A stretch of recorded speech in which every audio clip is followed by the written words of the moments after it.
হ্যাঁ, তোমার একটা পছন্দের জিনিস আছে আমার কাছে। কি বলো? এই দেখো।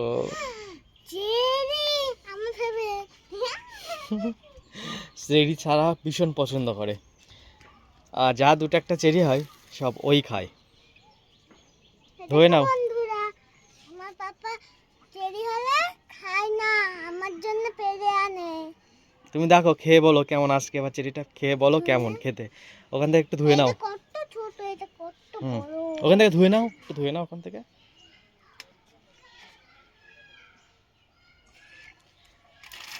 গাছ থেকে ফল পেড়ে খাওয়া উচিত না, একটু ধুয়ে খেতে হবে। এটা মিষ্টি আছে, খুব ভালো। এটা মিষ্টি। হুম, ঠিক আছে চলো। তো গাইজ আমার দেরি হয়ে যাচ্ছে, এখন খাওয়া দাওয়া করে সকালবেলা যাবো দোকানে। চলো মানা, চলো নিচে চলো। পেড়ে